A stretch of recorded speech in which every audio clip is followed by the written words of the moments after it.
Year तो खत्म हो रहा है, बट नई सीरीज की भी शुरुआत हो रही है और मार्च सीरीज के उतार चढ़ाव वाले एक्शन के बीच अब नई सीरीज के लिए आपका क्या नजरिया बनता है? अप्रैल की सीरीज कैसे रह सकती है बाजार के? अप्रैल की सीरीज का आउटलुक अच्छा है दीप। वैसे देखा जाए तो 3 सीरीज के बाद चौथी सीरीज आमतौर पर खराब नहीं होती। मेरे ख्याल से पिछली बार शायद 20-25 साल में ऐसा नहीं हुआ कि लगातार 4 सीरीज नेगेटिव बंद हुई हो। तो अगर आज आप 17,300 के नीचे बंद होते हैं तो ऐसा रिकॉर्ड होगा कि लगातार चौथी सीरीज में आप नीचे बंद होते दिख रहे हैं। लेकिन मेरे ख्याल से 17,300 पहुंचे ना पहुंचे 17,200 तो आज हम पहुंच ही जाएंगे। तो 100 पॉइंट ऊपर नीचे में बहुत फर्क नहीं पड़ता। तो मेरे ख्याल से सीरीज भी ठीक है। हाँ, जितना आप सोच रहे थे उतनी तेजी नहीं होगी। तो उसकी वजह भी सिंपल है। अगर ये अमेरिका का बैंकिंग संकट मार्च सीरीज में नहीं आता तो मार्च सीरीज में आप अच्छा कर ही लेते थे। वो थोड़ा सा आपका टल के अप्रैल की सीरीज में आया। तो अप्रैल की सीरीज को लेकर मैं थोड़ा सा आउटलुक पॉजिटिव लेकर ही चल रहा हूँ।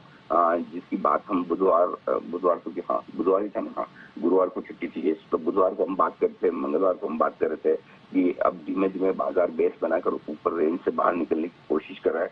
तो जो इस सीरीज का आउटलुक है उसमें पहली चीज तो है कि बैंक निफ्टी का रोल ओवर जो हुआ है बहुत ही मजबूत है। 93% रोल ओवर बैंक निफ्टी में काफी लंबे समय बाद हुआ है।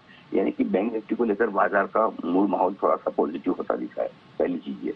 दूसरी एक बहुत अच्छी बात है और वो ये कि एफआईएस की इंडेक्स लॉन्ग पोजीशन घटकर 9% के आसपास आ गई है। यानी कि अब एफआईएस के लिए बहुत ज्यादा बेचने को बचा नहीं है।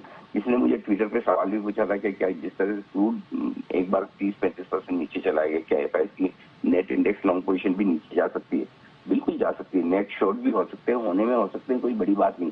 बट ट्रैक रिकॉर्ड ये कहता है कि जब आप इन 8-10% की रेंज में आ जाए तो यहाँ से शॉर्ट कवरिंग के चांसेस ज्यादा बनते हैं, बिकवाली के चांसेस कम हो जाते हैं। सो एफआईएस की इंडेक्स लॉन्ग पोजीशन भी थोड़ी ओवरसोल्ड है। वो एक आपके लिए अच्छा संकेत है।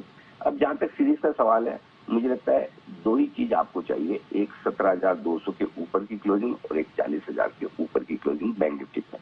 अब ये दोनों क्लोजिंग जिस दिन मिलती, चाहे वो आज मिले 1-2 दिन बाद मिले, तो आपको एक बड़े ब्रेकआउट के संकेत आ जाएंगे। तो 17,200 और 40,000 के बेहद करीब आप 100 पॉइंट नीचे है बैंक निफ्टी पर। 17,200 से भी बहुत ज्यादा दूर नहीं, 125 पॉइंट नीचे है। तो अगर एक अच्छी मजबूत क्लोजिंग 1 या 2 दिन मिल जाती है इसके ऊपर, फॉल्स ब्रेकआउट नहीं होना चाहिए, 1-2 दिन की क्लोजिंग, मजबूत क्लोजिंग मिल जाए तो आप मान लें कि ऊपर जा सकते हैं।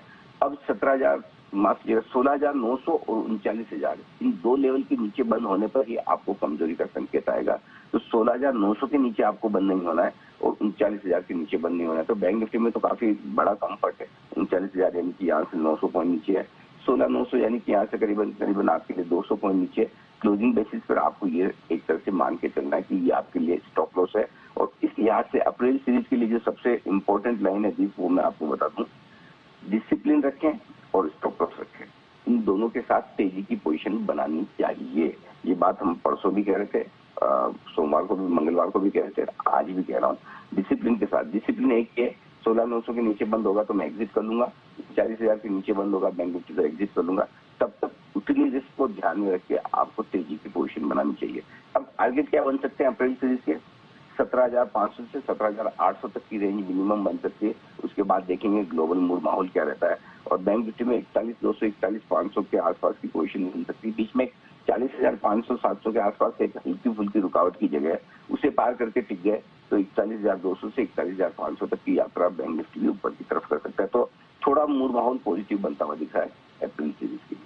जी चलिए सर, अच्छी बात है। मूड माहौल नए वित्त वर्ष के लिए भी अच्छा बनते हुए दिख रहा है, नई सीरीज के लिए भी अच्छा बनते हुए दिख